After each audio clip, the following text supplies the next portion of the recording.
Yo, people, welcome back to the YouTube channel. You already know what time it is. It's time for another episode of Not So Daily Dosage. But on top of that, it's time for another preview because the games are coming thick and fast now. We have to keep up, keep pace, and use that Kante stamina in our lungs to keep going as we have Southampton, then we have West Ham, and then we have the next game in the Champions League, the first game in the Champions League at 5:45 as well. So midweek, games are coming thick and fast. Momentum is an opportunity to go on a little bit of a run. We need that. And we got off to a good start, hopefully in that run with a good win against Leicester. And watching it back, it was just lovely to take more positives from the performance. Obviously, we were down a man. And not only did they have to exert more energy, but they actually exerted even more quality. And we actually did create chances. We actually did create chances with 11 men. But I just feel like when we sacrifice possession a little bit, at the moment in this team, the way we're structured, the way that our traits are out there in terms of the ability that certain players have, it actually suits them to transition. It actually suits them to go back and forth,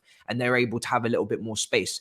Trevor Chalobah, really good to see him back. Good performance. He's obviously staying. He's not going out on loan to RB Leipzig or Inter Milan. Reece James, you just guaranteed to get a certain quality from this man. You just know exactly what you're getting. Jorginho involved in both the goals, which was nice to see. I saw people analysing, of course, the goal from Harvey Barnes and him maybe being dragged out in terms of, attracted to a player and then leaving a gap in behind. Listen, we were down a man.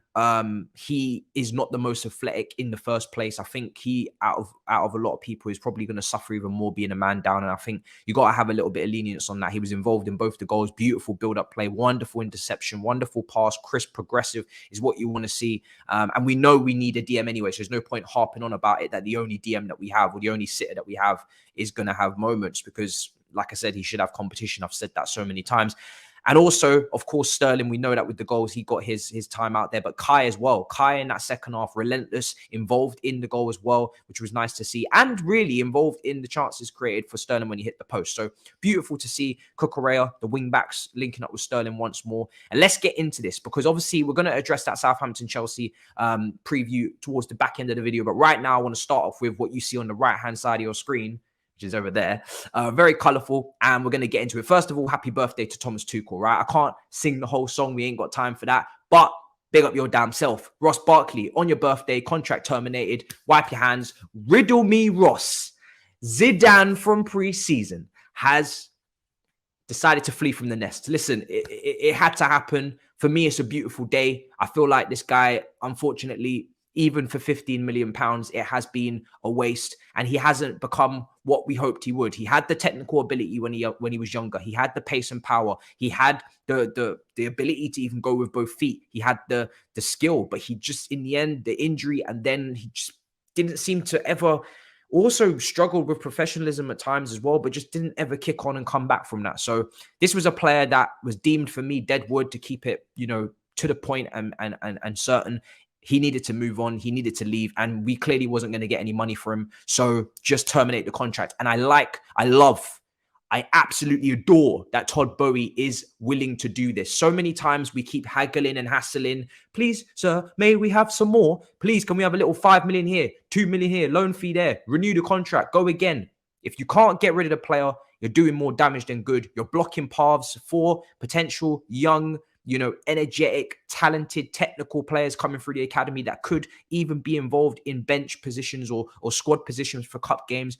And you're just wasting space. So get out, keep it moving so we can continue to be the mighty Chelsea. And we'll see where Ross Barkley goes. But listen, it hasn't worked out. And it's time to pack up your bags, pack your toothbrush, take your Colgate, and keep it stepping, my G. Do you know what I'm saying? Riddle me, Ross Bark. Off you go. And also, it seems that we have more outgoings. Hudson-Odoi has arrived in Germany for his medical. He's doing his business, going out to buy at Leverkusen. I'm so happy for him to go out on loan. I'm so happy to see that he's actually now taking his career into his own hands. I think sometimes his brother as well, his advisor and agent, was kind of maybe a little bit not so sure about taking that loan, and wanted definite and guarantees throughout. But it's nice to see 2 years left on your contract, going out on loan. If you go out there and you shell it and you cook and you do my 1v1 demon activities, then when you come back, you're in a strong position as a player and as an agent. You can decide your future. Are you going to stay, sign a new contract, or Chelsea going to give you an opportunity? And if you cook and you don't get that chance, you can keep it stepping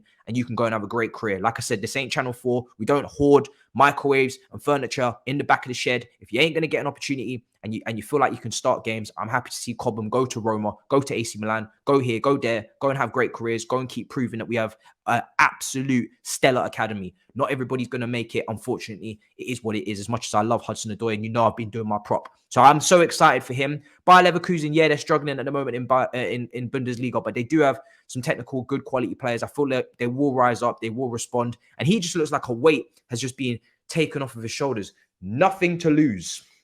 I'm wearing that for Hudson today. It feels like as if in those little images and videos that he is just so relieved, just so relaxed, and just so like media attention off of him, you know, big club presence and mind off of him. And he could just go now into hopefully a starting 11, play consistently, and even if he has a bad game, go again. Do you know what I mean? And hopefully continue to start. So I'm really going to be very much following his progression on Twitch, especially on watch along. So make sure you follow on Twitch for those Bayer Leverkusen watch alongs, because I'm going to be keeping an eye on my boy. And Ziyech also expected to go to Ajax. Chelsea want around £24 million. It would seem something in that region, £27 million, different little figures floating about. But apparently now Ajax just want to do a loan. Listen, yeah, pull your money out of your back pocket. Stop being little cheap bastards and come pay for your Hakimi. Do you know what I'm saying? Come pay for your wizard. You gave him to us. We just want most of that 80, 90% of that money back. You want to replace Anthony. You just sold him for 100 million euros. Stop being cheapskates and come pay for your brother. All right. It's not like as if you only buy young players. You've bought Tadic, you bought Horler, you've signed experienced players before. Come and sign your guy, fam, because he wants to go. And it really hasn't worked out for him either. Yes, he's had little purple patches and spells, but at the end of the day, when you're at that age, you're expected to be a starter.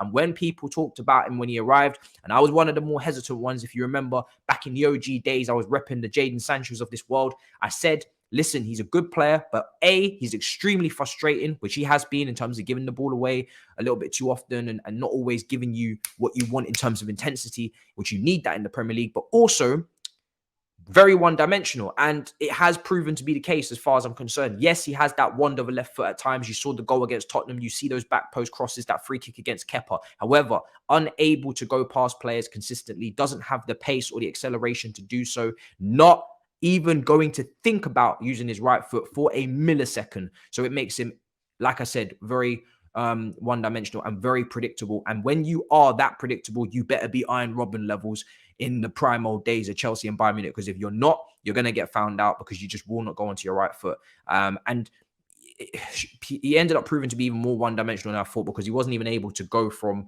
the byline into the inverted 10. A lot of people thought he could even come here and play the number 10 position. It was very clear that he could only play on that touchline, hug the touchline from that right wing spot in the end. Just didn't do the business in the end. Zaha versus Aubameyang. I want to quickly get into this before I move on to the preview. For me, if I'm picking between the two, I'm taking Zaha. Now, you may say, why don't we just get both? Well, for me, personally, I don't want to overload on too many attackers in this window. I don't feel like it's the best market for attackers right now. I feel like there'll be better options in future markets. Of course, as well, a director of football will be coming in. And it's not just about paying high fees. Rafael Leao, all of these guys are going to be expensive, even if you get a director of football. Even Edwards at Liverpool paid for Van Dijk's, paid for Alisson's. It's not just about the fee. It's about the profile. I want to make sure that we're getting the right attackers. So I don't want to get too many attackers and then they're on big long-term contracts and they're aging and there's no resale value and they actually don't work out. And that puts even more immense pressure on Thomas Tuchel for bringing in more attackers that didn't work under his tenure, under his window. I'd rather bring in one, let Broja come back from injury, let him strut his stuff. Kai, I still believe in you. Just you know, you were really good in that Leicester game. Just want to see some goals now. We need that end product. Unfortunately, yes, the game is about goals. I know, obviously, in his interview, he says, you know, it's not just about goals and assists. It's not. Performance is very important. And when you see good performance, you've got to praise it. But we do need output. Somebody got to score. Do you know what I'm saying? Somebody out here got to put the ball in the back of the net. And you are technically the furthest player up the field. But I believe in that, brother, to this day. And that's why I haven't been out here clamoring for a Ronaldo, etc. I've always been looking for players like, you know, Jesus and Rafinha, who don't directly play up top. They can play out wide, they can play off the flanks, they can interchange, so it doesn't just directly take Kai out of the team. If you sign a Ronaldo, if you sign an out-and-out striker, you're basically saying to Kai, well, either you got to move to the right side of that attacking free where Mason plays, which becomes very congested, or you're sitting on the bench. And I still believe this kid can do something. But listen, it's time to step up now. I want Young Player of the Year shouts from him. That's the level we got to aspire to. It's your third season now. That's the level we're going to. As far as I'm concerned, got an ability to do it. So it needs to be shown. And elite attributes need to start rising to the fore now, whether it's passing, dribbling, or shooting. I need elite attribute from Kai. At the end of the season, I can say this is what he does, and he does it brilliantly.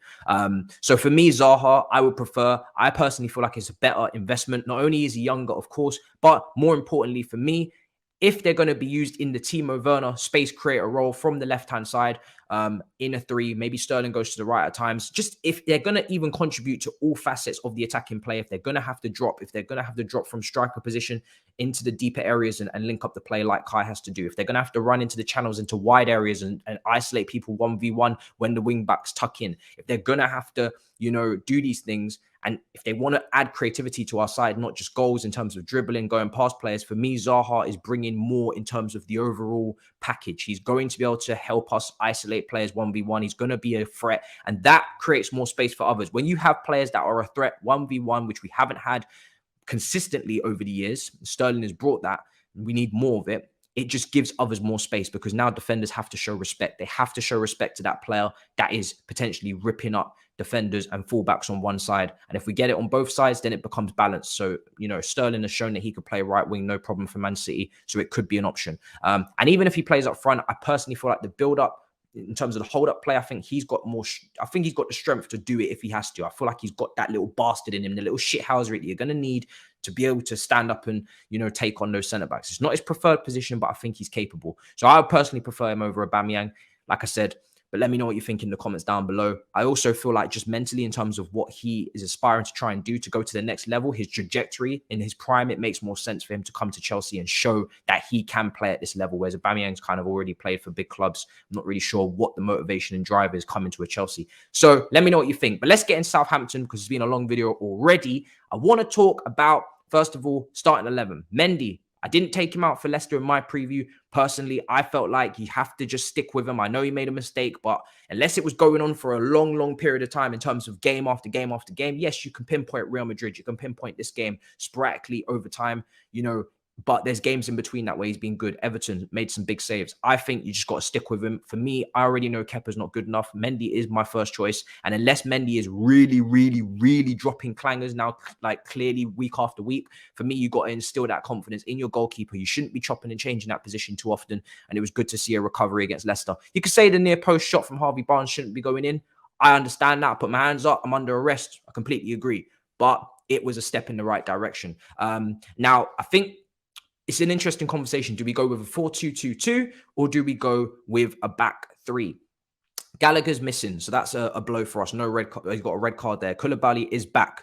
Thiago Silva was immense. Do you have to probably think about keeping him in the team? However, we have West Ham on Saturday. That is confirmed now. 3 p.m. kickoff. We don't want to overdo it maybe with him in terms of we don't want to prompt an injury. He did hold his calf a little. Let's remember that he was holding his calf a little bit against Leicester, Thiago Silva. So maybe is this a game that you take Thiago Silva out? I know you never want to take him out, but he is aging. We do have to look after him. He was holding his calf. You do want him for West Ham against the Scamacas and the Antonios and the Bowens and the Cornets and the Blackwetas and all these guys. I feel maybe now that I'm thinking about it on the spot in my head, maybe this is a game where you take Thiago Silva out and you just look after him a little bit. But let me know what you think in the comments. Is that too risky? Southampton are not exactly this glowing, incredible team that we shouldn't be able to beat without him. But like I said, you need points on the board as well. I think for me personally, I'm deeping it in my brain and I'm feeling this has got to be a situation where we go with the 4-2-2-2-2. I just feel like I want to get those 4 attackers on the pitch again. I feel like we can create chances either way, but I do want to get those 4 attackers on the pitch. This is Southampton. They do leave the door open. They are prone for conceding under Ralph Hasenhüttl, and I feel like we can get at them. Now, Fofana's doing his medical, so unfortunately he won't be available for this, I'm sure. He's doing his medical out in the US. Could have even slotted him in, but he will maybe just prompt us to play a back 4 more often. But I would go with Koulibaly and Trevor Chalobah at centre-back. I feel like that pairing can do a job. I would go with Cucurella. I would go with Reece James at right back. And then now I want to get my forwards in there. I think Jorginho listen, of course, he's got to play. He's going to bring that balance in midfield. You don't have any other options in there. There's no Gallagher, so he won't be playing. There's Mason Mount. For me, it's tough, man. I think, does he really deserve to play? You know, considering the performances at the start of the season, I could only really point out the Tottenham performance that was really good from him. It was good from everybody. Outside of that, I don't think really Mason's been very good. I'm tempted. I'm really, really tempted to go with Sterling and Kai up top, with Ruben Loftus-Cheek behind, but then we've got two more positions. I would play Kovacic next to Jorginho if he's fit, because I feel like build-up play-wise, possession-wise, we know Kovacic is, for me, at the moment, best midfielder that we have at the club in terms of consistency over a long period of time, and I think that's shown. So I would love him to start if he's able to, and I think he should be able to. He had 20 minutes availability against Leicester. Who goes next to Loftus-Cheek behind those two forwards? That is the question. For me, I want to see Pulisic. I would go with Pulisic. I would go with Sterling and Kai, and I would go with Pulisic and Ruben just behind, and I would go with Kovacic and Jorginho. I would go with that. Personally, I think it's very attacking. It's very, very attacking. And Ruben can slot in back into the three there with Kovacic and maybe Ruben and then Jorginho. So this could also be a 4-3-3. Look at it like that. Please make it interchangeable. Ruben, very good in the 8 role. Right side centre mid. He's played right wing back. So that kind of just gives him that versatility to go there. You could even make, and the formations and the systems are so fluid. They're so flexible. You could even go back to a 3 at the back if you wanted to. And you could have Trevor to the left, Koulibaly, Reece James back in the back 3, and Ruben on the right wing back spot, and Cucurella at the left wing back spot. This could happen in game. Just in game, if we're struggling and say Southampton have come flying out the blocks and we need to just regain a foothold in the game and we need to, you know, sort ourselves out and reshuffle. Maybe we could even go back to that structure and Kovacic and Jorginho in the pivot, and then you got a front 3 of Pulisic, Sterling, and Kai. So I think you're able to go between those 3 formations, keep it fluid. But I would start Pulisic. I think he deserves the opportunity. He's not leaving. He is going to stay. Ziyech is out the door. Hudson-Odoi is out the door. Minimum one attacker will come in, but Pulisic will definitely be here. So it's time to get his confidence back up. It's time to get him back involved and feeling part of things for that World Cup, because he's obviously motivated to be a star there. And I would start Pulisic. And I think putting Mason Mount on the bench, it will give him the rocket up the arse that he needs, and give him that, yeah, all right, I need to step up now. And Mason thrives on that. Like, I don't think people need to overprotect Mason. I don't think people need to shy away from saying that Mason didn't play well in this game, in that game, because Mason has high standards. Mason rates himself at a level where he knows when he's performing, and you don't need to cuddle him and cradle him and say that he performed when he didn't. I think Mason, when he sits on that bench, he's going to think, yeah, my place ain't guaranteed. This is the mighty Chelsea. Yeah, I've won Player of the Year. Yeah, I've done most goal contributions. That's in the past. We don't think about that anymore. We know that, we respect it, but in this season, what you're doing now counts. And that's what always is the case. And we play on meritocracy. So for me, I'd bench him, put Pulisic in, give him a go, see what he can do. Opportunity for him to prove himself. Big game against West Ham at the weekend. That's my team. That's my thoughts. In terms of Southampton, quickly, we should be able to put them to the sword. You know, they are kind of a team, in my opinion, that I expect to be down in the relegation areas this season. Ward-Prowse is obviously always a threat with them set pieces. He's one to watch. Che Adams has got off to a decent start with some goals as well. But they are missing, no Broja, obviously, because we have him. And Broja, the only reason why I'm not starting him, because I'm just not sure on fitness-wise. Again, like, he's only just come back, but he's on the bench. He's ready there if need be. I think you always need to have at least one striker on the bench just in case Kai or anybody else isn't firing. So he could come on, Mason could come on, and you've got other options there as well. And, I'm sure if one of these other guys are still in the phases of making moves, then they could probably be on the bench and do the job. Maybe even Chukwuemeka will be on the bench as well. That would be nice to see. So yeah, I think we should be putting them to the sword, people. We should be winning this game, and I'm really excited. Hopefully we bag the 3 points. Big up your damn selves for watching. Make sure you smash up the likes, smash up all of the comments, and yeah, I'll see you guys for the game. Watch alongs on Twitch, and of course the review will be here as well as your weekly shows. They are coming. They're a bit delayed because everybody's all over the place with Carnival, yeah. Bus stops being broken, people falling. It's long day. Shout out to the lady in blue. You know who she is. Bus stop, caved on her neck. Long day for her. But yeah, listen, the weekly shows are coming, and deadline day is upon us as well. So let's see what we can wrap up in a bit, people. Peace.